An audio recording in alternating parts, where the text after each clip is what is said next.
집에서 가끔씩 이제 성경 보고 이야기를 하고 이러다가 보면 우리 이제 막내 아들하고 이런 얘기를 한 번 했습니다. 어머니 제자님이니까 제가 성경 통독을 한 번 하고 위원회신 그 10번을 내리는 그걸 다 했고 그래서 얘기를 하는데 막내가 그런 얘기를 아버지 많이 있는 게 중요한 게 아니에요. 성경 한 절을 보더라도 그걸 완전히 이해하시고 그 뜻을 깨달은 다음에 성경을 보시면 참 좋을 것 같습니다. 그런 얘기를 하더라고요.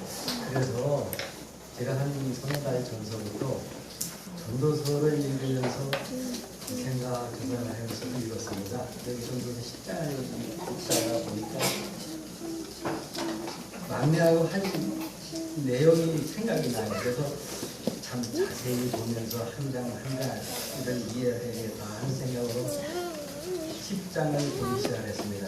근데 저 전도서 10장에서 제가 말씀을 준비를 했는데 본문에서 가장 많이 등장하는 단어가 뭔가 생각해 보니까 우매자라는 말이었습니다. 전도서 10장은 1절로부터 20절까지가 되어 있습니다. 근데 그 내용 20장 20절까지 된 내용 속에서 우매라는 단어가 무려 9번이나 나오더라고요. 그래서 제가 내가 성경을 자세히 보니까 또 지나쳤던 것들을 생각하게 되는구나 하는 생각을 해봤습니다. 그리고 20절로 된 본문에서 9절씩 그 우매라는 말이 나오는데 그 우매라는 말이 무슨 뜻인가 이런 생각을 해봤습니다. 한마디로 말하면 어리석다는 말입니다. 우매, 즉 어리석은 사람의 모습을 통해서 진정 지혜로운 사람이 어떤 사람인가를 발견하게 됩니다. 때로는 우리가 이제 성경을 보다 보면은 성경에 나오는 지혜로운 사람을 통해서 우리가 많은 것들을 배우기도 합니다. 또 때로는 어리석은 사람을 통해서 많은 것들을 배울 수 있다는 것을 확인하게 되었습니다. 그런 의미에서 오늘 본문의 말씀을 역설적인 방법을 통해서 이렇게 할 수 있습니다. 우리는 이렇게 살지 말자 하는 결론을 끌어내고 있습니다. 그렇다면 어떤 사람이 우매한 사람인가? 또 어떤 사람이 어리석은 사람일까요? 전도서 기자는 여기에서 무려 6가지의 방법을 우리에게 제시하고 있더라고요. 일단은 첫째로 우매자는 작은 일을 소홀히 한다. 이 말씀을 보게 되었습니다. 우리는 언제나 큰 일만을 중요하게 생각합니다. 작은 일을 소홀하기가 쉽다는 얘기입니다. 그러나 그렇지 않습니다. 작은 일이 모여서 큰 일이 되는 것입니다. 사실 우리는 큰 일보다 작은 일에서 인생에 더 커다란 폐해를 할 수 있습니다. 우리의 삶에 대해서 작은 것 하나의 우점이 지금까지 내가 쌓아온 모든 공든탑을 무너뜨리지 않는가 이런 생각을 해보게 됩니다. 또 오늘 본문의 말씀이 바로 그런 의미입니다. 전도서 10장 1절을 보겠습니다.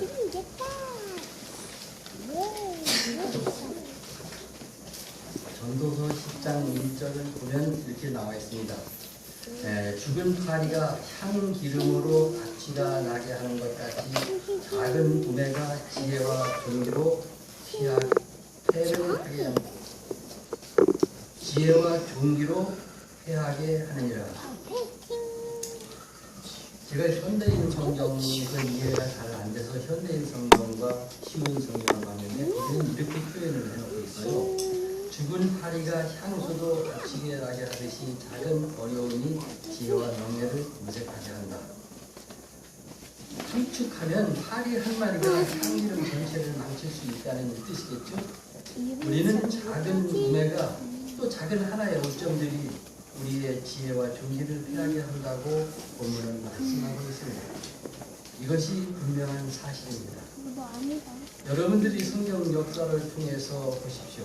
성경에 나오는 위대한 인물들이 하나같이 어디서 무너졌습니까? 아직 작은 것 하나의 오점과 실수를 관리하지 못함으로 그들이 위대한 성공의 기로에 앞에서 실패하고 마는 것을 알 수 있습니다. 여러분들이 작은 오점과 실수를 소홀히 여기지 마시기 바랍니다. 사람들은 저마다 누구나 다 한 가지 이상의 결점들을 가지고 있습니다. 이것들은 사람들마다 다양하게 나타납니다. 어떤 사람은 좋은데 우유부단한 사람이 있고, 또 어떤 사람은 아주 추진력이 있고 열심히 있는데 아주 성격이 급한 사람이 있습니다. 또 어떤 사람은 아주 소원하고 소심한 사람이 있습니다. 사람들은 누구나 한 가지 이상의 결점들이 있습니다. 많은 좋은 점들을 가지고 있지만 그 가운데 한두 가지 이상의 오점들이 있다는 것입니다. 그러나 중요한 것은 우리가 이러한 인간적인 결점들을 어떻게 취급하느냐 하는 것입니다. 자신들의 결점을 어떻게 바라보느냐 하는 것입니다. 여기에 따라서 우리의 인생의 승패가 좌우된다고 할 수 있겠습니다. 어떤 사람은 뭐 이까짓 것쯤이야. 나도 인간인데 이 세상에 완벽한 사람이 어디 있어? 이 정도 실수는 누구나 다 할 수 있다고 이런 생각을 하면서 스스로 자위하면서 자기 잘못을 지나치는 사람들이 있습니다. 또 어떤 사람은 비록 작은 잘못이라 할지라도 그것들을 그냥 덮어버리지 않고 그 문제를 가지고 하나님 앞으로 나갑니다. 그리고 그 앞에서 회개하며 하나님께 도움을 요청합니다. 자신들의 문제를 덮어두기보다는 하나님 앞에 내놓고 해결해 달라고 부르짖습니다. 여기서 우리의 인생의 성패가 달라질 수 있습니다. 문제는 사단이 이러한 우리의 작은 허점과 부족한 부분들을 통하여 우리에게 역사한다는 사실입니다. 내가 생활 속에서 발견할 수 있는 작은 결점들을 올바로 바라보지 못하고 또 덮어버린다면 어느 한순간에 우리는 사단의 노예가 되어버릴 수 있다는 사실입니다. 이 문제는 영적인 면에서도 같습니다. 마찬가지입니다. 하나님 앞에서 우리가 지극히 작은 부분에서 소홀하기 시작한다면 사단은 그것을 통해서 우리를 시험하기 시작할 것입니다. 예배를 소홀히 한다든지 기도를 소홀히 한다든지 말씀을 기울이 본다든지 우리 신앙생활 가운데서 하나둘씩 영적인 나태와 타협이 떠오르기 시작할 때 우리는 이 문제를 소홀히 생각하지 마시기 바랍니다. 심각하게 생각하셔야 될 것입니다. 두 번째는 우매자는 항상 어리석은 선택을 합니다. 전도서 10장 2절을 보겠습니다. 10장 2절의 말씀을 한번 찾아주실까요?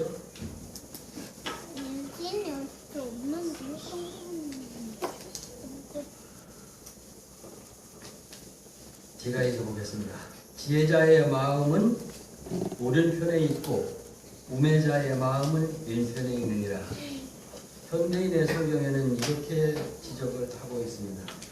지혜로운 사람의 마음은 옳은 일을 하는 쪽으로 기울어지고 어리석은 사람의 마음은 악을 행하는 쪽으로 기울어진다. 여러분이 성경을 읽어보시면 알겠지만 이 왼편이라는 말이 아주 그게 좋은 의미로 사용된 적이 별로 없습니다. 예를 들어보겠습니다. 이거 한번 성경 찾아보실까요? 창세기 48장 17절 18절에 있는 말씀입니다.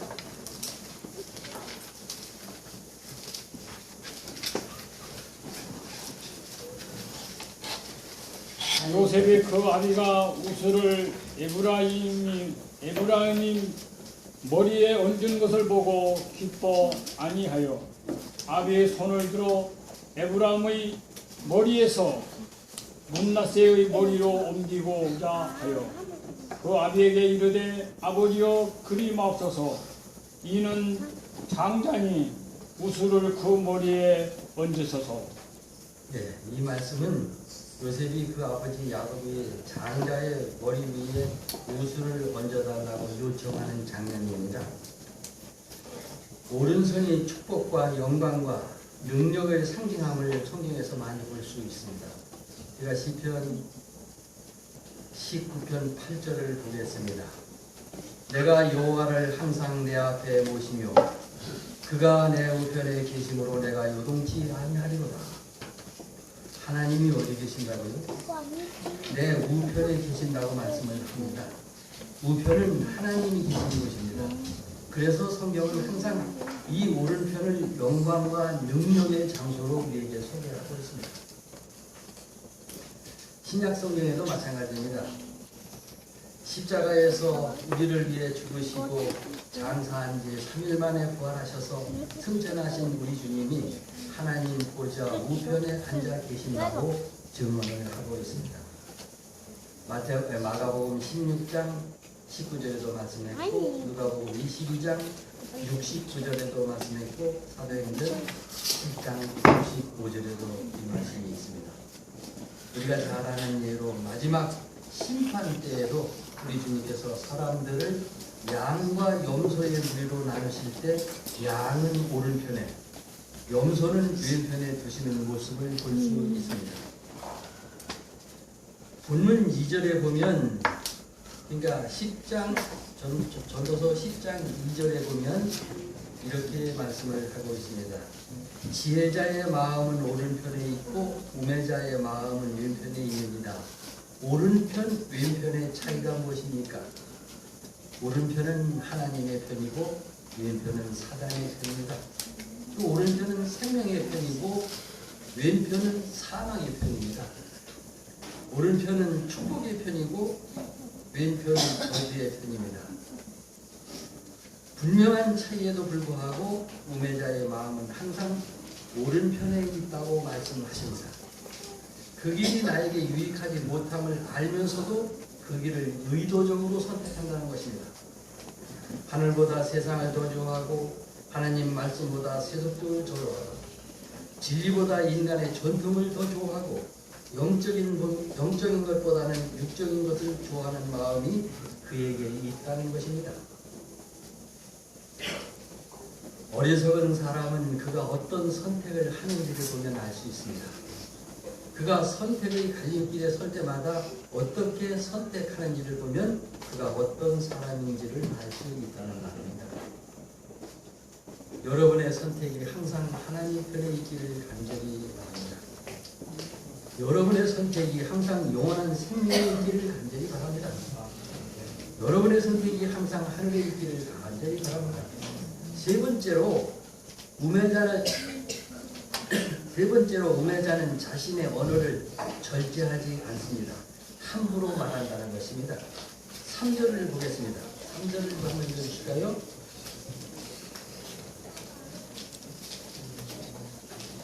(10장 3절입니다) 우매자는 길에 행할 때에도 지혜가 결핍하여 각 사람에게 자기의 우매한 것을 말하느니라. 예. 어리석은 자는 길을 걸을 때에도 지혜가 모자라 자신의 우둔함을 모두에게 드러낸다. 여기서 자기의 우매한 것을 말한다는 그런 뜻이 자신의 우매하다는 사실을 말한다고 얘기했지만 그런 의미가 아니라 그가 하는 말을 통해서 자신이 우매함을 드러낸다는 뜻입니다. 대부분의 그 사람들이 어떤 사람인가를 알려면 그 사람이 하는 말을 들어보면 됩니다. 그러면 그 사람이 어떤 사람인지 대충 짐작해 볼 수 있다는 것입니다. 우리는 우리 안에 있는 말을 따라 생각하고 언어 따라 말하고 언어 따라 행동합니다. 그러면 어떤 사람이 어리석은 사람일까? 어리석은 사람의 특징은 언어 생활에서 무절제하다는 것입니다. 이것은 어리석은 사람의 삶에서 현저하게 나타나는 현상입니다. 어리석은 사람은 그 삶의 모습을 말할 때마다 잠언에 보면 그는 무절제한 언어 생활을 지적하고 있습니다. 잠언 12장 16절로 18절에 있는 말씀을 제가 광주 성경에 보면 조금 우리가 좀 이해하기 어렵다고 생각할까요? 그러나 쉬운 성경에 보면 아주 이해하기 쉽도록 적어놨습니다. 제가 읽어보겠습니다.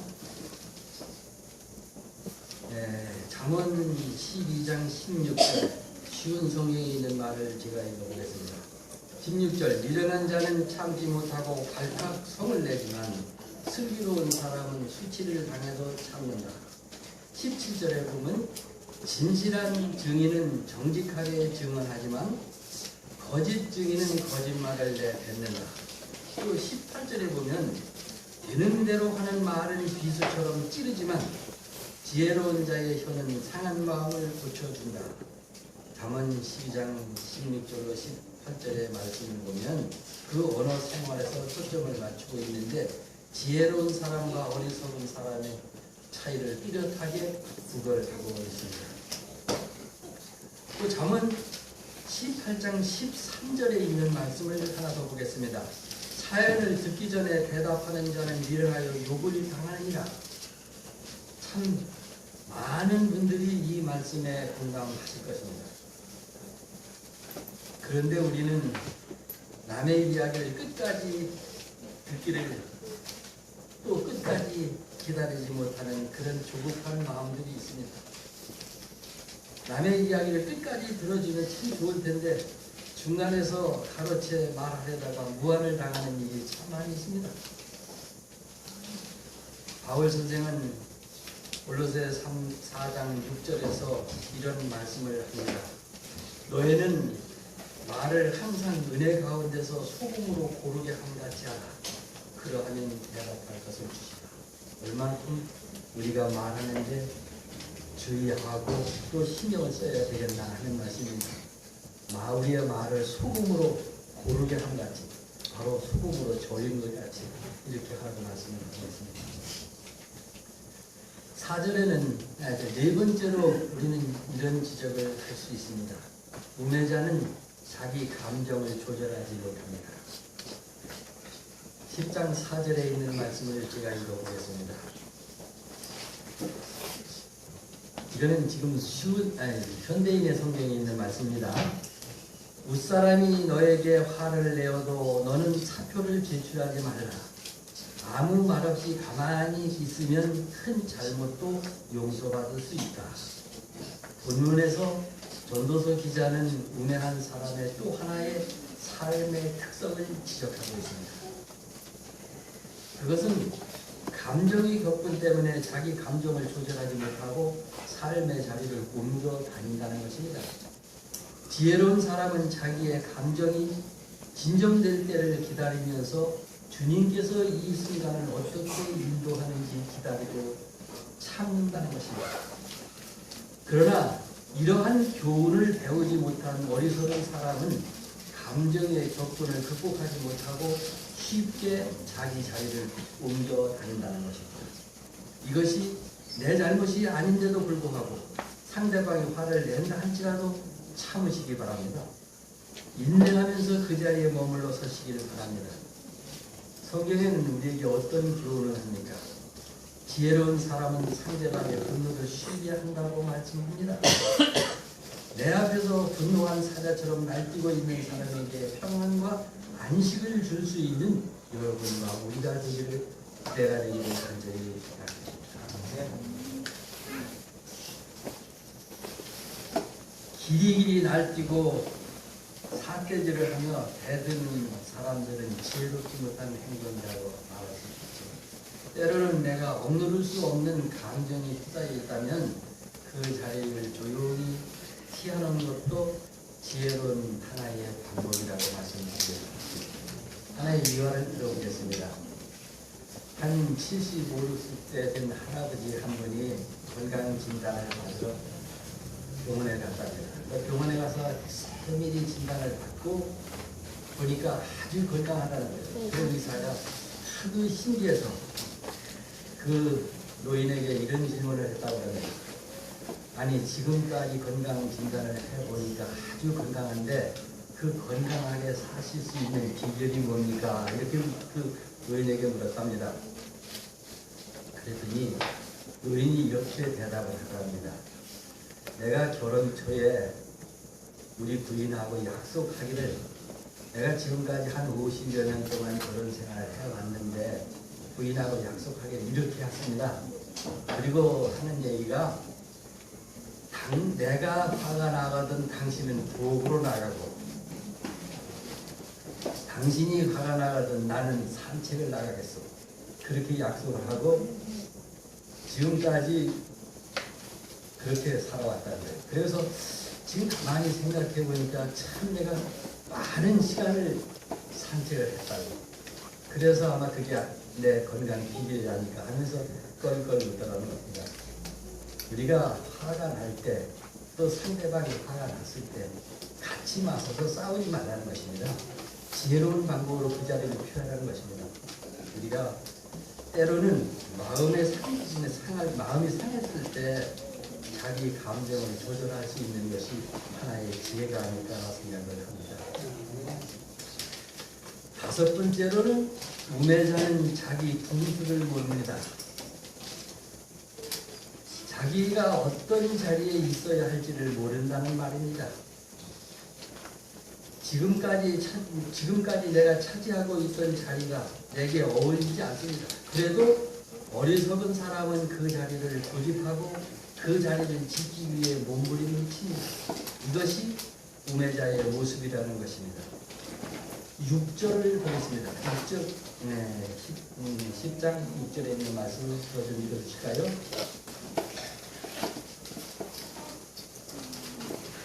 10장 6절의 말씀 좀 읽어주실까요? 네, 제가 읽겠습니다. 우매자가 크게 높은 지위를 얻고 부자가 낮은 지위에 앉는도다.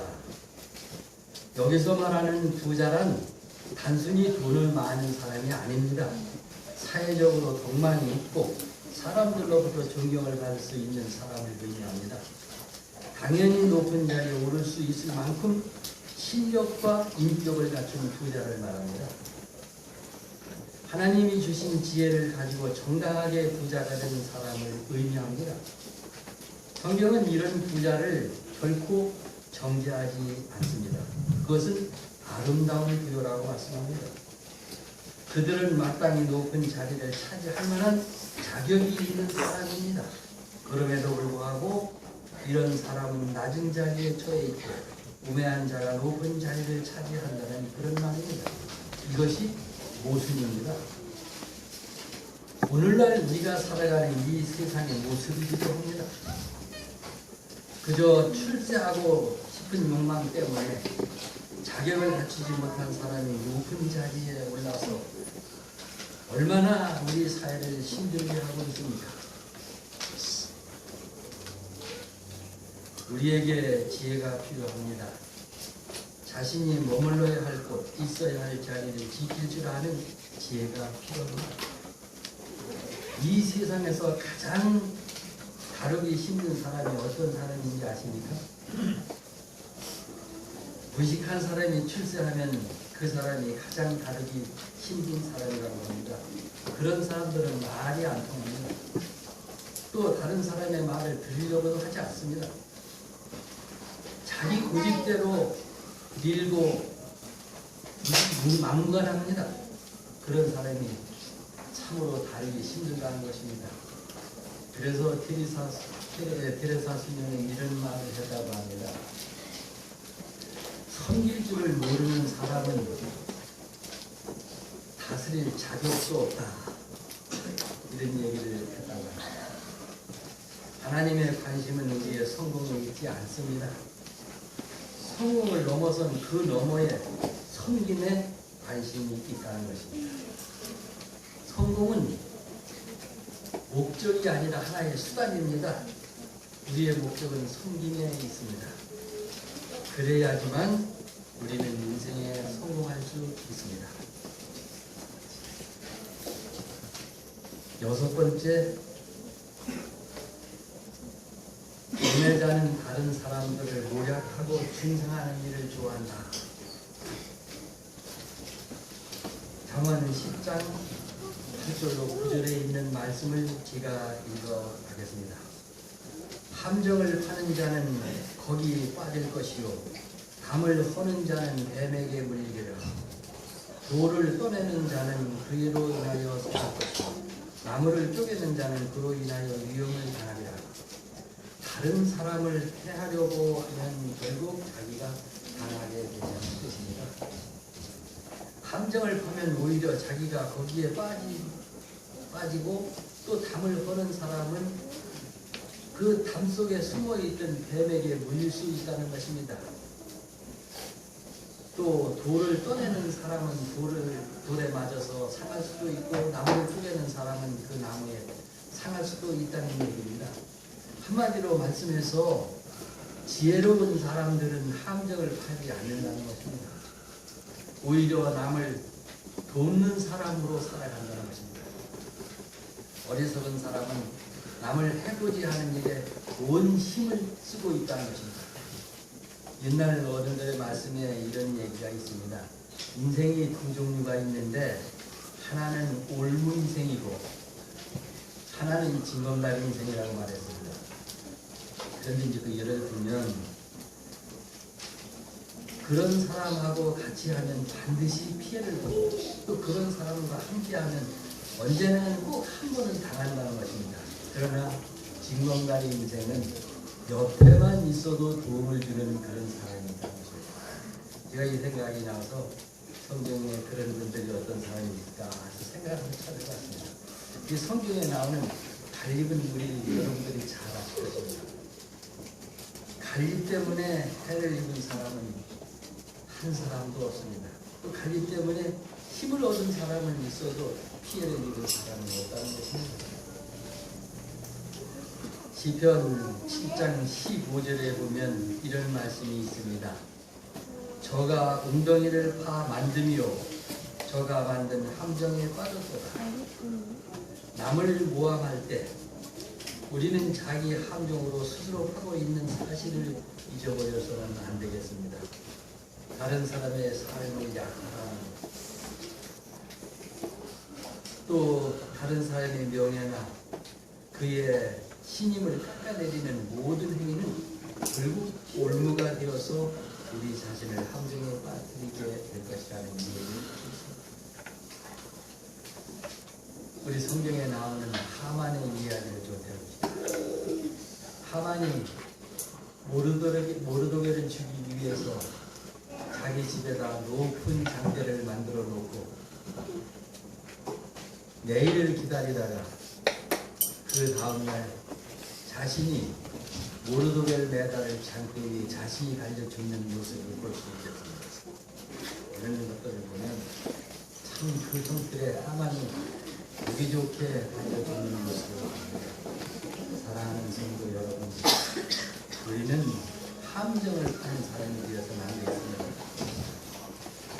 서로 사랑하며 서로 세워지고 격려하고 도와주고 사랑하는 사람들이 되시길 부탁드립니다. 이것이 그 시간이 좀 많이 가는 것 같아요. 결론으로 교회 증언에 있는 말씀을 읽어드리고 결론을 합니다. 교회 증언 4권 348쪽에 있는 말씀입니다.